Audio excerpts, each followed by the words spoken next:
Hi everyone, how you all going? Welcome to my review of The Monkey.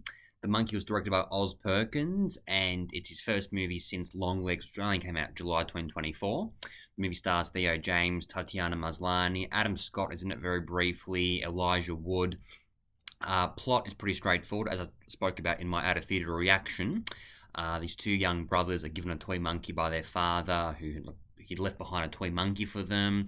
And basically, when the key behind it is turned, someone actually dies. Um, and then basically, eventually, one of the brothers, so Hal, who is the younger brother, only by about 3 minutes, he gets very annoyed at his older brother one day, so he turns the key to try and kill Bill. However, their mum actually instead dies, and then eventually they chuck the monkey down a well. But then 25 years later, Hal finds out that his auntie who raised him has passed away. She died in a freak accident, and he's also at that time frame he's also estranged from his own brother Bill. And then he eventually finds out that Bill actually wants revenge against Hal for killing their mum, and he's been hell bent on revenge. And then people within the town have been dying as because basically Bill has kept turning the key, trying to kill Hal. Instead, other people have instead perished. Let's start off with what I actually like. I thought the concept was pretty unique. I enjoyed the whole concept of a toy monkey, which is actually the devil, and when the keys turn, people die. The kills in the movie were very, very creative. Now it does feel a bit weird to be praising kills in a movie, like how outlandish or crazy they are. But yeah, the kills in this movie were very creative. There's a character in the movie who dies after a swarm of wasps enter his mouth. There's someone who dies after they get run over with their own lawnmower, or the lawnmower basically kills them.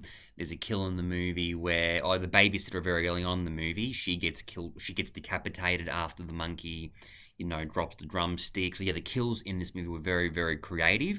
Theo James in this movie was terrific, playing the two brothers. He gave a very good performance.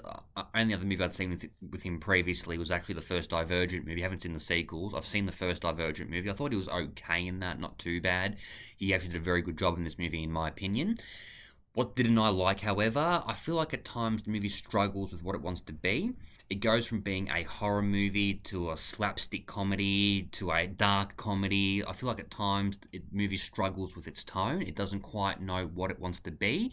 And as a result, by having these inconsistent tones, sometimes, well, basically, I feel like some scenes which had the potential to be very intense came across not as intense because of the fact that the movie ends up going from like a horror to like a dark comedy to a slapstick. So I feel like the movie is inconsistent with its tones. Furthermore, I feel like some of the characters don't have enough screen time. Like Tatiana Maslany, for example, she was very good in this movie. She was also in She-Hulk, which wasn't very good. But yeah, I thought she was great in this movie. That being said, very little screen time. Very little screen time. We're not given enough time to care about some of these characters. The same goes for the aunt in the movie, the uncle in the film. The uncle, by the way, in the movie is played by Oz Perkins, the director. So I feel like at times, and also Elijah Wood is in this movie in one scene as a counselor.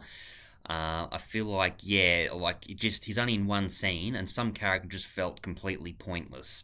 They're not given enough. They're not really fleshed out enough, in my opinion. In terms of pacing, I thought the pacing for the most part was okay. A couple of scenes that did drag, but overall, the pacing for the most part was on the ball. I thought the pacing was pretty good. The cinematography I thought was actually quite good in some scenes as well. This movie did have some great cinematography. Although my biggest gripes with this movie, inconsistent tones at times, and also some of the characters don't have enough screen time, in my personal opinion. The ending I also thought wasn't too bad, although the way that Bill is killed, I thought it felt a bit rushed in my opinion, the way he just perishes after trying to kill Hal, and then he drops the monkey, and then he gets his head blown off, whatever. I just felt his death at the end of the movie felt a bit rushed. But overall, I give the monkey the rating of 6 out of 10. If I were being very generous, maybe about a 6.5 out of 10. On a scale between 1 to 5, I'd give it a 3 out of 5. but on a scale of 1 to 10, probably about a 6.5 out of 10. If you're a fan of Oz Perkins, go check it out. It's not as good as Longlegs, in my opinion. I know some people have been saying it's one of his best movie, and they didn't like Longlegs. I personally really like Longlegs. I thought that was a great movie. In my personal opinion, The Monkey is not as good as Longlegs. The only two movies I've actually seen from Oz Perkins are those two films. It's a solid watch. I'd probably wait for streaming personally, unless you can get a discount at the movie theaters. Then yeah, definitely go check it out. Or if you're a fan of Oz Perkins, then yeah, definitely go check it out. But overall, for me personally, a 6.5 out of 10. The movie does struggle with some inconsistent pacing at times, also some nonsensical scenes as well. Like there's one scene where the realtor gets killed when Hal and his estranged son go to check out the house where Hal's aunt died. She opens the door and she basically she gets her head blown off with like a shotgun, and I just felt a bit. And then his reaction in the movie, he hardly has any reaction at all.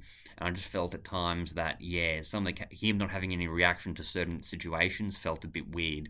But overall, 6.5 out of 10 for me personally. Go check it out if you're a fan of Oz Perkins, but otherwise, I'd wait for streaming. Take care, everyone. All the best. Bye.